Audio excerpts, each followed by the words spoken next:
താടിയിലെ മുറിവും ട്യൂഷനും. ആദ്യം ഏത് പറയണം? ഞാൻ ചോദിച്ചു.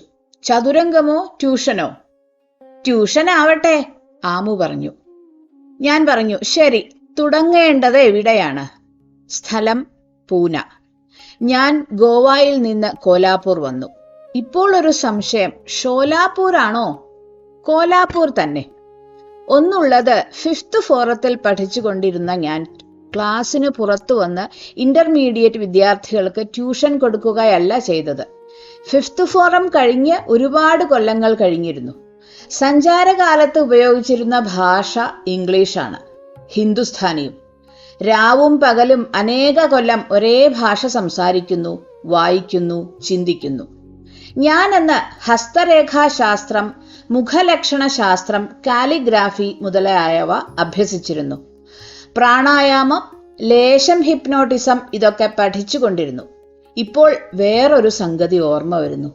എന്റെ താടിയിൽ മുറിവുണങ്ങിയ ഈ അടയാളമുണ്ടല്ലോ, ഇത് കറാച്ചിയിൽ വെച്ചുണ്ടായതാണ്. അന്ന് പാകിസ്ഥാൻ ഇല്ല. ഞാൻ കറാച്ചിയിൽ താമസിക്കുന്നു, ഒരു ഹിന്ദു സുഹൃത്തിന്റെ കൂടെ. പേര് റാം മോഹൻ, ഒരു മോട്ടോർ മെക്കാനിക്ക്. എനിക്ക് ജോലിയൊന്നുമില്ല, തീറ്റയും കിടപ്പും അദ്ദേഹത്തിന്റെ കൂടെ. മതിൽക്കെട്ടിനകത്തുള്ള 1 ഏക്കർ സ്ഥലം, വെള്ളപ്പൊടി മണ്ണു നിറഞ്ഞതാണ്. റോഡ് വക്കിൽ ചെറിയൊരു കെട്ടിടവും വലിയ ഗേറ്റും. വർക്ക്ഷോപ്പാണ്, അതിലാണ് ഞങ്ങളുടെ താമസം. പകൽ ലോറികളും മറ്റും റിപ്പയറിന് വരും, മറ്റു പണിക്കാരും. സന്ധ്യ കഴിഞ്ഞാൽ സ്ഥലം ഏതാണ്ട് വിജനമാവും. അന്നൊരു ദിവസം കറാച്ചിക്കടുത്തുള്ള ഉപ്പളത്തിൽ എനിക്കൊരു ജോലി കിട്ടാൻ സാധ്യതയുണ്ടെന്ന് കേട്ടു. കടലോരത്തു കൂടി 18 മൈൽ നടന്നു ചെല്ലണം. റാം മോഹൻ എന്നെ വെളുപ്പിനെ വിളിച്ചെണീപ്പിച്ചു. ഞാൻ പോയി. ജോലി കിട്ടിയില്ല. നല്ല വെയിലത്താണ് നടപ്പൊക്കെ. സന്ധ്യയോടെ തിരിച്ചെത്തി. കാര്യമായ ആഹാരമൊന്നും കഴിച്ചിട്ടില്ല. തകരമുറിയിൽ വിളക്ക് തെളിഞ്ഞിട്ടുണ്ട്. റാംമോഹൻ പുറത്തെവിടെയോ പോയിരിക്കെയാണ്. ഞാൻ ഉടുപ്പുകൾ അഴിച്ചുവെച്ചു. സാൻഡോ ബനിയനും ഹാഫ് ട്രൗസറും ധരിച്ച് കൈകാൽ മുഖം കഴുകി ഏകാന്തമായ ഇരുളിൽ ചെന്ന് നീണ്ടു നിവർന്നു നിന്നു, വടി പോലെ. പതിവായുള്ള വ്യായാമത്തിന് മുടക്കം വരുത്തരുത്. വ്യായാമം എന്ന് പറഞ്ഞാൽ അതൊരു ബ്രീത്തിങ് എക്സസൈസ് ആണ്. സാധാരണയായി നമ്മൾ ശ്വാസോച്ഛ്വാസം ചെയ്യുന്നത് അറിഞ്ഞുകൊണ്ടല്ലോ, ഇത് അറിഞ്ഞുകൊണ്ടുള്ളതാണ്. ഗ്രൗണ്ട് ബാർ ഇങ്ങനെയുള്ള വ്യായാമം ഞാൻ പണ്ടേ ചെയ്തിട്ടുണ്ട്, ആസനങ്ങളും. ഇത് ധ്യാനവും കൂടിയാണ്. മനസ്സിൽ യാതൊരു ചിന്തയുമില്ല. എന്നാൽ ഇല്ലേ, ശ്വാസം വളരെ പതുക്കെ സംഭരിക്കുക, നിർത്തുക, വളരെ പതുക്കെ വിടുക. ഓരോ അവയവത്തിലേക്കും ശ്രദ്ധ കേന്ദ്രീകരിച്ച് രക്തം വിട്ട് സ്റ്റെറിലൈസ് ചെയ്ത് രക്തം തിരികെ കൊണ്ടുവരിക. തലച്ചോറിലും ഹൃദയത്തിലും നാഡീഞരമ്പുകളിലും ശരീരത്തിലാകെ രക്തം വഴി ശ്രദ്ധ കേന്ദ്രീകരിക്കുക. ഇതൊരു 15 മിനിറ്റേയുള്ളൂ. ശ്രദ്ധയും രക്തവും ശ്വാസവും തലയിലേക്ക് വിട്ട ഓർമ്മയേയുള്ളൂ. പിന്നെ ബോധം വന്നപ്പോൾ ഏകാന്തമായ കൂരിരുൾ. പൊടിമണ്ണിൽ ഞാൻ നീണ്ടു നിവർന്ന് കമിഴ്ന്നു കിടക്കുന്നു. ചുമ്മാ കിടക്കുകയല്ല, ഗ്രൗണ്ട് എക്സസൈസ് ചെയ്യുന്നത് പോലെ. കൈ രണ്ടും കുത്തിയിട്ടുണ്ട്. ഞാൻ എന്താണ് ചെയ്യുന്നത്? എണീറ്റിരുന്നു. നെഞ്ചിലൂടെ വെള്ളം ഒലിക്കുന്നത് പോലെ. വായിൽ എന്തോ കിടപ്പുണ്ട്. പെട്ടെന്ന് തകരപ്പുരയിലെ വെളിച്ചം എന്റെ കണ്ണിൽപ്പെട്ടു. ഞാൻ പതുക്കെ എണീറ്റു ചെന്നു. വിളക്കിനപ്പുറത്ത് ചുമരിലെ കണ്ണാടിയിൽ ഞാൻ കണ്ടു.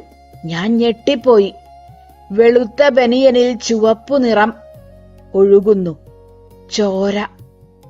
വായിൽ കിടക്കുന്നത് ഊരിപ്പോന്ന അണപ്പല്ല്. ചെവികളിലൂടെ ചോര ഒലിക്കുന്നുണ്ട്. വായുടെ അടിവശം താടിയെല്ലിനു സമീപം ഒരു പുതിയ വായ ഉണ്ടായിരിക്കുന്നു. അതിലെയാണ് ശ്വാസം പോയത്. തല പൊട്ടി സമാധി അടയേണ്ടതായിരുന്നു. ക്യാ ഹോ ഗയാ മാസ്റ്റർ? രാംമോഹൻ അന്ധാളിപ്പോടെ ചോദിച്ചു. ഞാൻ പറഞ്ഞു, കുച്ച് നഹി. അദ്ദേഹം ഒരു ജഡ്ക വണ്ടി വിളിച്ച് എന്നെ ആശുപത്രിയിൽ കൊണ്ടുപോയി. അതാണ് നിങ്ങൾ ഇപ്പോൾ എന്റെ താടിയിൽ കാണുന്ന മുറിവുണങ്ങിയ ഈ അടയാളം. അതിനുശേഷം ഒരു ബ്രാഹ്മണ കുടുംബത്തിൽ താമസിച്ചു. രാംമോഹനും ബ്രാഹ്മണ കുടുംബവും ഇപ്പോൾ എവിടെയാണാവോ? പാകിസ്ഥാൻ ഉണ്ടായല്ലോ. കാലം എത്ര കഴിഞ്ഞുപോയി. കറാച്ചി ഇന്ന് മമതയില്ലാത്ത വേറൊരു രാജ്യത്താണ്. നമ്മൾ പറഞ്ഞു വന്നത് ട്യൂഷനാണ്. മറക്കാൻ കഴിയുന്നില്ല, കറാച്ചിയിൽ ഞാൻ ഒരു ഹോട്ടൽ നടത്തിയിട്ടുണ്ട്. സിന്ധ്, ഹൈദരാബാദ്, ലാഹോർ, പെഷവാർ. ഖാൻ അബ്ദുൽ ഗാഫർ ഖാന്റെ വീട്ടിൽ ഞാൻ പോയിട്ടുണ്ട്. ഖുദായി ഖിദ്മത്ഗാർ. ഞാൻ ലാഹോറിലെ സിവിൽ ആൻഡ് മിലിറ്ററി ഗസറ്റ് പത്രത്തിൽ കോപ്പി ഹോൾഡറായി ജോലി നോക്കിയിട്ടുണ്ട്. ആ പത്രം ഇപ്പോൾ ഉണ്ടോ എന്തോ. അതിന്റെ ഓഫീസിൽ പിത്തളത്തകിടിൽ കൊത്തിവെച്ചിരിക്കുന്നു, റൂഡിയാർഡ് കിപ്ലിംഗ് ഇവിടെ ജോലി ചെയ്തിരുന്നു. തക്ഷശില, ഞാൻ ഓർക്കുന്നു, അവിടെ ഞാൻ താമസിച്ചിട്ടുണ്ട്. ഉള്ളിലെ രഹസ്യങ്ങൾ ഒന്നും എനിക്ക് അറിഞ്ഞുകൂടാ. എങ്കിലും ഇന്ത്യ എന്തിനു വിഭജിച്ചു? ബ്രിട്ടീഷുകാർ ചെയ്ത പണിയാണ്. കെട്ടുകെട്ടാറായ സമയത്ത് ഹൈന്ദവ ജനതയുടെയും മുസ്ലിം ജനതയുടെയും ഹൃദയങ്ങളിൽ വിഷം കുത്തിവെച്ചു.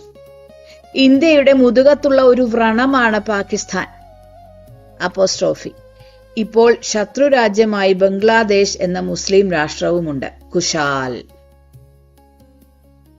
ഞാൻ നേരത്തെ പറഞ്ഞില്ലേ, വിഭജന സമയത്ത് മുഹമ്മദ് നബി ഇന്ത്യയിൽ ജീവിച്ചിരുന്നെങ്കിൽ ഒരിക്കലും ഇന്ത്യ വിഭജിക്കപ്പെടുമായിരുന്നില്ല. ഒരു ഇസ്ലാമിക രാഷ്ട്രമല്ല ഉണ്ടായത് തിന്മ. മുസൽമാന്റെയും ഹിന്ദുവിന്റെയും ഇടയിൽ ഭയാനകമായ തിന്മയെ സൃഷ്ടിച്ചു. ആര്? ഇതിന് ചരിത്രം സമാധാനം പറയും. അന്നു ഞാൻ ഉണ്ടായിരിക്കയില്ല. ഇന്നു ഞാൻ മുഹമ്മദ് നബിയെ പറ്റി ഒരു സംഭവം പറയാം. യഹൂദന്മാരായുണ്ടായ യുദ്ധത്തിൽ മുഹമ്മദ് നബിയും സഖാക്കളും വിജയശ്രീലാളിതരായി. പ്രബലരായിരുന്ന ജൂതന്മാരെ മുസ്ലിം പട്ടാളം തോൽപ്പിച്ച് കീഴടക്കി. ഒരു സന്ധിക്ക് യഹൂദന്മാർ തയ്യാറായി. പ്രമാണത്തിൽ ഒപ്പുവെക്കുന്നതിനു മുൻപ് മുഹമ്മദ് നബിക്കും സഖാക്കൾക്കും ഒരു വിരുന്നു കൊടുക്കാൻ ജൂതന്മാർ തീരുമാനിച്ചു. സൗഹാർദ്ദ സൂചനയല്ലേ? നബിയും സഖാക്കളും സമ്മതിച്ചു. ആഹാരം കഴിക്കാൻ തുടങ്ങി. ഒരു കഷ്ണം ഇറച്ചി വായിലിട്ട് സകലം ചവച്ചിറക്കിയപ്പോൾ പെട്ടെന്ന് നബിക്ക് സംശയം തോന്നി. വിഷം. തന്നെയുമല്ല, നോക്കുമ്പോൾ ഒരു മുസ്ലിം പട്ടാളക്കാരൻ മരിച്ചു വീണിരിക്കുന്നു. വേഗത്തിൽ എണീറ്റ് മറ്റുള്ളവരെ വിലക്കി. മുസ്ലിം സംഘത്തിന് രോഷം ആളിക്കത്തി. ജൂതന്മാരെ ഒന്നടങ്കം അരിഞ്ഞരിഞ്ഞു കൊല്ലാൻ തയ്യാറായി. മുഹമ്മദ് നബി അത് വിലക്കി.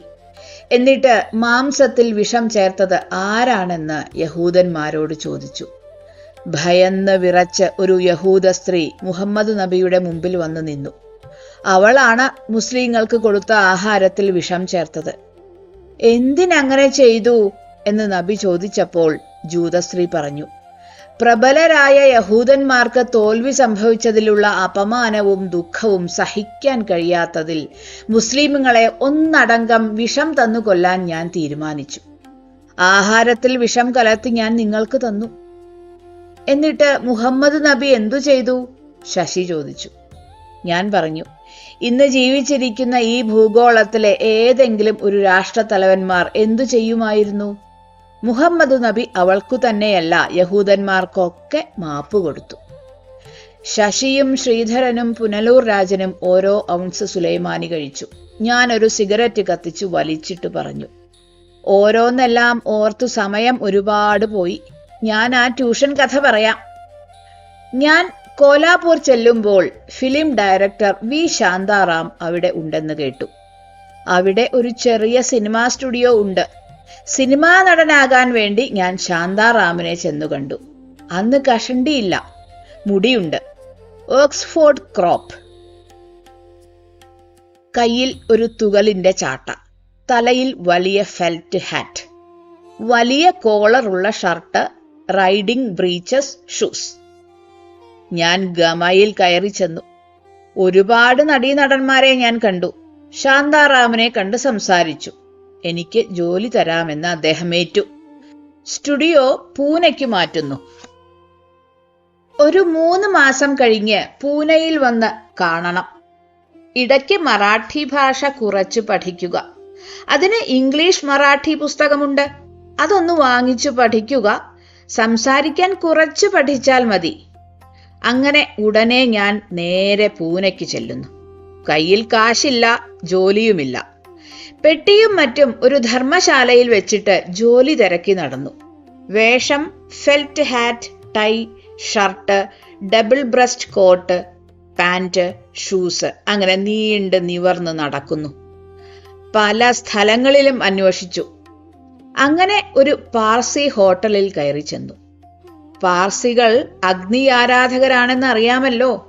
വലിയ തിരക്കുള്ള ഹോട്ടലല്ല, വലുതാണ്. ഞാൻ കയറി ചെന്ന് ഹോട്ടൽ ഉടമയുടെ മുമ്പിൽ നിന്നു. അദ്ദേഹം പറഞ്ഞു, ബൈഠിയേ. ഞാൻ ഹിന്ദുസ്ഥാനിയിൽ പറഞ്ഞു, ഞാൻ ഇരിക്കാൻ വന്നതല്ല, എന്തെങ്കിലും ജോലി തരണം. അങ്ങനെ കുറെ സംസാരിച്ചു. ഒടുവിൽ ദയാലുവായ ആ പാർസി പറഞ്ഞു, ഇവിടെ ജോലി ഒന്നുമില്ല, എവിടെയെങ്കിലും അന്വേഷിക്കുക, ജോലി കിട്ടുന്നതുവരെ ഇവിടെ നിന്ന് ആഹാരം കഴിക്കാം. അപ്പോൾ തന്നെ അദ്ദേഹം എനിക്ക് ആഹാരം തന്നു. അത് കഴിച്ച് ഉശിരനായി അങ്ങനെ ഗാംഭീര്യത്തോടെ നടക്കുകയാണ് തെരുവിലൂടെ. ഇനി എന്ത്? ജോലി വേണമല്ലോ. നല്ലവനായ പാർസിയെ ബുദ്ധിമുട്ടിക്കുന്നത് ശരിയല്ല. ഇനി എവിടെയാണ് ജോലിക്ക് തിരക്കേണ്ടത്? അങ്ങനെ നടക്കുമ്പോൾ കുറെ മലയാളികൾ ഇരുന്ന് ബീഡി തെറുക്കുന്നത് കണ്ടു. റോഡരികിൽ ഒരു വലിയ കെട്ടിടത്തിന്റെ വരാന്തയിൽ ഒരുപാട് പേരുണ്ട്. ഞാൻ നേരെ ചെന്ന് ഒരാളുടെ മുമ്പിൽ ഇരുന്നിട്ട് വലതുകൈ കടന്നു പിടിച്ച് ലക്ഷണം നോക്കിയിട്ട് ഇംഗ്ലീഷിൽ പറഞ്ഞു തുടങ്ങി. പിന്നീട് ഹിന്ദുസ്ഥാനിയിലും, ഒടുവിൽ മലയാളത്തിൽ. ശീഘ്രം ചായ വന്നു, മറ്റുള്ളവർ കൂടി. അങ്ങനെ ലക്ഷണങ്ങൾ പറഞ്ഞിരിക്കുമ്പോൾ കറുത്തു തടിച്ച ഒരു ഫയൽമാൻ അകത്തുനിന്ന് ഇറങ്ങി വന്നു. മുതലാളി, മലയാളികൾ പറഞ്ഞു. ഇംഗ്ലീഷിൽ പറയണം. മുതലാളി ഹിന്ദുവാണ്, ഗജാനനൻ. ഞാൻ കൈ നോക്കി ഇംഗ്ലീഷിൽ കാച്ചി തുടങ്ങി. ഒടുവിൽ എന്തിന്, ഞൊടിയിട കൊണ്ട് ഞങ്ങൾ വലിയ ഇഷ്ടക്കാരായി. എനിക്ക് താമസിക്കാൻ ഒരു ചെറിയ മുറി ഏർപ്പാടു ചെയ്തു തന്നു. ആഹാരത്തിന് ഒരു ഹോട്ടലും. ജോലി വഴിയെ തിരക്കി ഉണ്ടാക്കാം. അതുവരെ ഒരു ചെറിയ ജോലിയുണ്ട്.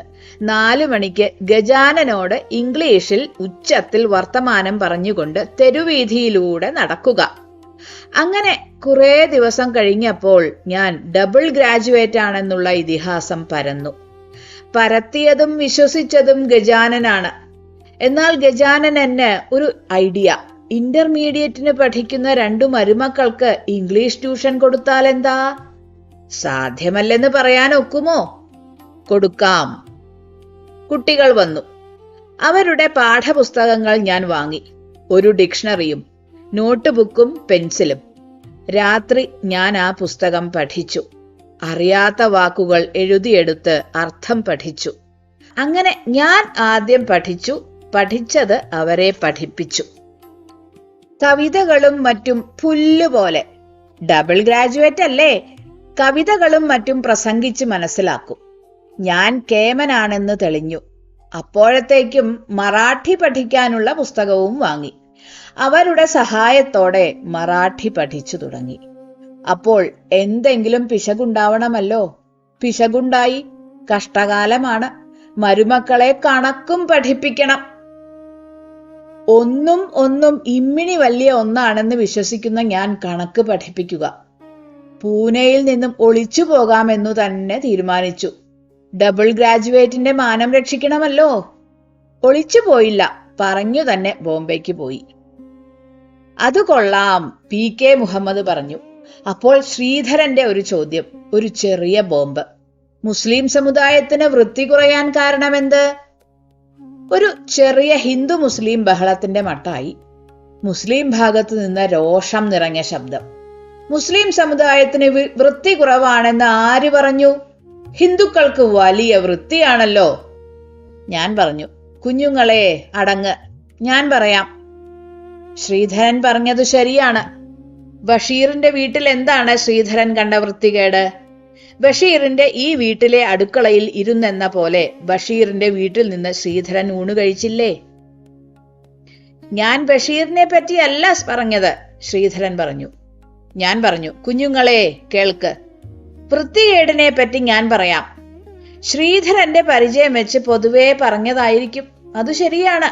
എനിക്കിവിടെയുള്ള ഹിന്ദുക്കളുടെയും മുസ്ലിമുകളുടെയും വീടുകളിൽ നിന്ന് വെള്ളം കുടിക്കാൻ അറപ്പ് തോന്നും. ഇതിനു കാരണമുണ്ട്. ഞാൻ ഈ കാരണങ്ങൾ മാന്ത്രിക പൂച്ച എന്ന കഥയിൽ പറഞ്ഞിട്ടുണ്ട്. ഈ ഭാഗങ്ങളിലുള്ള ഹിന്ദുക്കളും മുസ്ലിങ്ങളും കുളിക്കുന്നത് കുടിക്കാൻ ഉപയോഗിക്കുന്ന കിണറ്റിലാണ്. സോപ്പും എണ്ണയും അഴുക്കും രോഗാണുക്കളും കിണറ്റിലേക്ക് വീഴും. ആ വെള്ളം കോരിയാണ് കുടിക്കുന്നത്. ഇതു കണ്ടിട്ട് ഭൂഗോളത്തിലുള്ള ഹിന്ദുവും മുസ്ലിമും ഇങ്ങനെയാണെന്ന് പറയാനൊക്കുമോ? ഞാൻ ജനിച്ചു വളർന്ന പ്രദേശത്ത് ഹിന്ദുവും മുസ്ലിമും ക്രിസ്ത്യാനിയും നല്ല തെളിവെള്ളമുള്ള നദിയിൽ മുങ്ങിക്കുളിക്കും. കിണറ്റിൽ നിന്നാണെങ്കിൽ വെള്ളം കോരി പാത്രത്തിൽ ഒഴിച്ച് ദൂരെ കൊണ്ടുപോയി വെച്ച് കുളിക്കും. മുറ്റത്തു നിന്ന് മുസ്ലിമുകൾ പുരയ്ക്കകത്തേക്ക് തുപ്പും. അന്ന് ആ മുസ്ലിമുകൾ എന്നോട് പറഞ്ഞിട്ടുണ്ട്. എനിക്കത് മുസ്ലിം സമുദായത്തെ പരിഹസിക്കുന്നതായിട്ടാണ് തോന്നിയത്. പുരയ്ക്കകത്തേക്ക് തുപ്പുന്ന മുസ്ലിം ഏത്? ഞാൻ ജനിച്ചു വളർന്ന പ്രദേശത്തുള്ള മുസ്ലിമുകൾ ആരും പുരയ്ക്കകത്തേക്ക് തുപ്പാറില്ല. മലമൂത്രാദികളെ പോലെ തന്നെ തുപ്പലും അശുദ്ധ വസ്തു. മുസ്ലിമുകൾ ഈ വൃത്തികേട് കാണിക്കുമോ? കാണിക്കും. അനേക കൊല്ലങ്ങൾക്ക് മുമ്പ് ഒരു നാട്ടിൽ ഞാൻ കണ്ടു. അന്ന് എന്റെ കൂടെ പത്രപ്രവർത്തകനായ ഒരു മുസ്ലിം യുവാവും ഉണ്ടായിരുന്നു. എന്റെ ആവശ്യത്തിനല്ല, ഞങ്ങൾ ഒരു മുസ്ലിം കുബേരന്റെ വീട്ടിൽ ചെന്നു. കടപ്പുറത്താണ്. വെറും വീടല്ല, ഹർമ്മ്യം. മൊസൈക്ക് വരാന്തയിൽ മഹാൻ ഖാൻ ബഹദൂർ വലിയ ചാരുകസേരയിൽ കിടക്കുന്നു. ഞങ്ങൾ 2 കസേരകളിൽ ഭയഭക്തിയോടെ ഇരുന്നു. ഞാൻ നോക്കുമ്പോൾ മഹാന്റെ കസേരയുടെ അടുത്ത് മൊസൈക്കു തിണയിൽ സോപ്പ് പത പോലെ ഒഴുകുന്നു. പത എന്താണത്? ഉടനെ വ്യക്തമായി, പച്ച തുപ്പൽ. അതിലേക്ക് വർത്തമാനത്തിനിടയ്ക്ക് മഹാൻ പല തവണ തുപ്പി. വായിൽ നിന്ന് പുറത്തു വന്ന തുപ്പൽ വൃത്തികേടല്ലെന്ന് ധരിച്ചിരിക്കുന്നു. ഞാൻ ഓർത്തു, ഈ ഹമുക്കിനൊരു കോളാമ്പി വെച്ച് തുപ്പിക്കൂടെ? ഹമുക്കിന്റെ ബാപ്പാ ഹമുക്ക്, അല്ലെങ്കിൽ ബാപ്പാ ഹമുക്കിന്റെ ബാപ്പാ ഹമുക്ക് തുപ്പി. അതുകണ്ട് മക്കൾ ഹമുക്കുകളും തുപ്പി. അങ്ങനെ തുപ്പൽ പരമ്പര വന്നു. അത്രേയുള്ളൂ. വൃത്തികെട്ടവർ എല്ലാ സമുദായത്തിലുമുണ്ട്. അവർ ആ സമുദായത്തിന്റെ മുഴുവൻ പ്രതിനിധികളാണോ? വടക്കേ ഇന്ത്യയിൽ ഞാൻ കണ്ടിട്ടുണ്ട്. മഹാബ്രാഹ്മണൻ പൂണൂലെടുത്ത് ചെവിയിലിട്ട് ആര്യവേപ്പിന്റെ കമ്പുകൊണ്ട് പല്ല് തേച്ച് 1.5 തുടം കൊള്ളുന്ന ചെറിയ ലോട്ടയുമായി മലവിസർജനത്തിന് പോകുന്നു. അത് കഴിഞ്ഞ് ലോട്ടയിലെ കുറച്ചു വെള്ളം കൊണ്ട് കഴുകുന്നു. കുറച്ചു വെള്ളം കൊണ്ട് വായ് മുഖം കഴുകുന്നു. ലോട്ടയിൽ പകുതി വെള്ളവുമായി വീട്ടിൽ വരുന്നു. ഇങ്ങനെയാണോ നമ്മുടെ നാട്ടിലെ ഹിന്ദുക്കൾ? ഇവിടെയുള്ള ഹിന്ദുവും മുസൽമാനും ക്രിസ്ത്യാനിയും വെള്ളം ധാരാളമായി ഉപയോഗിക്കുന്നവരാണ്. പൊതുവെ ശുചിത്വത്തിൽ ശ്രദ്ധയുമുണ്ട്. ബഷീറിന്റെ മോഷണക്കഥ പറഞ്ഞില്ല? പി.കെ. മുഹമ്മദ് പറഞ്ഞു. അതു കേൾക്കാൻ ഉത്കണ്ഠയുണ്ട്. ഞാൻ പറഞ്ഞു, അത് മധുരമുള്ള മോഷണമാണ്, തേൻ. അത് പറയാം. അതിനു മുമ്പ് ശ്രീധരന്റെ ചോദ്യത്തെ പറ്റി കുറച്ചുകൂടി പറയാനുണ്ട്. ഞാൻ മുസ്ലിം സമുദായം എന്ന് പറഞ്ഞതിൽ വ്യസനിക്കുന്നു, ശ്രീധരൻ പറഞ്ഞു. മുസ്ലിം സമുദായത്തിലെ ചില വ്യക്തികൾ എന്നായിരുന്നു പറയേണ്ടത്. സാരമില്ല ശ്രീധരോ, ഞാൻ ചില സംഗതികൾ പറയാം. ശ്രീധരനും ശശിക്കും ഗഫൂർ ആൻഡ് പാർട്ടിക്കും രസിക്കുമോ എന്തോ.